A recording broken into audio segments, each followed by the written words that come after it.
As 2020 comes to an end, people are getting ready for holidays. In many countries, this is also the wedding season. So people are getting ready to get together with their families, their friends, and to travel to be with their loved ones.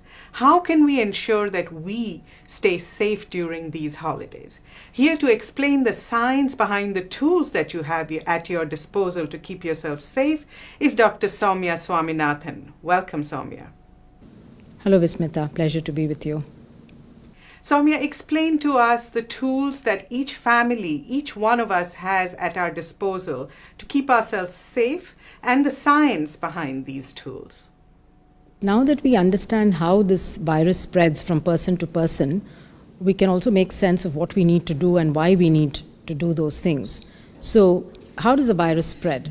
If someone is infected, and they're coughing or speaking or breathing heavily, there are always small droplets that come out of our mouth of different sizes.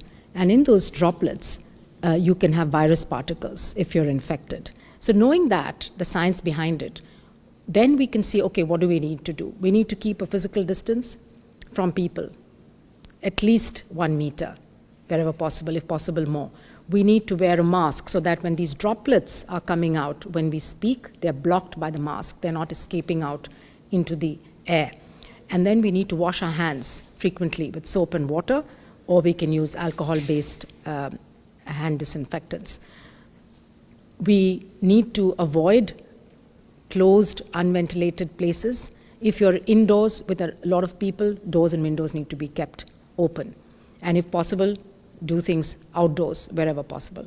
So if we follow these measures, then we can try to reduce or limit the amount of transmission of this virus. So during the holiday season particularly, when we tend to do these things, we tend to gather in larger groups, we tend to go shopping, we tend to go into crowded places, we tend to spend time together with friends and extended family, then that increases the risks of this virus spreading, and we need to make sure that we remember these measures that we have to take.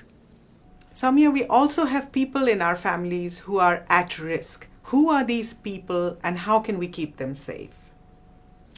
So we know that the people at risk of developing complications and becoming really ill from this COVID-19 are those whose immune system is weak. So this is the elderly. As you get older, your immune system becomes less able to fight infections. It's people who have underlying diseases like high blood pressure or diabetes or heart disease or chronic lung disease. It's people who are on treatment for diseases like cancer, which weakens the immune system. Also, obesity has been found to be a risk factor, of course, so that affects, younger people as well. So when we think about our families, I think as we want to come together and celebrate the festivals, we need to think about who in our family is most at risk, whom do we need to protect. And while we want to celebrate with them, we need to reduce their risk. So it's the older people in the family, but it's also people with these underlying diseases. So one way of doing that is to have celebrations, but keep it within the members of a household, that are regularly living together and that are meeting anyway, and try to minimize gatherings where you have many different households and families coming together, because that always increases the risk of infection. In parts of the world where the weather is fine to have outdoor gatherings, that's safer than having indoor gatherings, but we also need to remember the physical distancing, the mask wearing, the hand washing, and if anyone is unwell, has a cough or fever, they should really not be going into these family gatherings. Is it safe to travel? And if one must travel, how can we make that journey safe?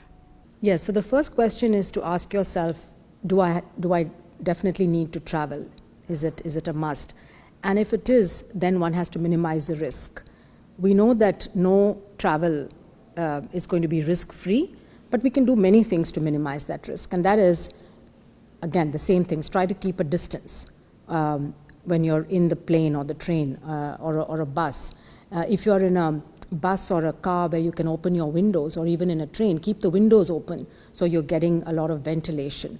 Keep your mask on all the time. Make sure that you carry a disinfectant with you to clean your hands or wash your hands frequently with soap and water. If you're unwell, if you're suffering from fever or cough, don't travel, postpone it. And then finally, if you're arriving at a destination where you have to meet people who are at higher risk of getting the infection, to be really safe, better to quarantine yourself for 14 days before you actually start mixing with the larger family, particularly if they're vulnerable people in that group.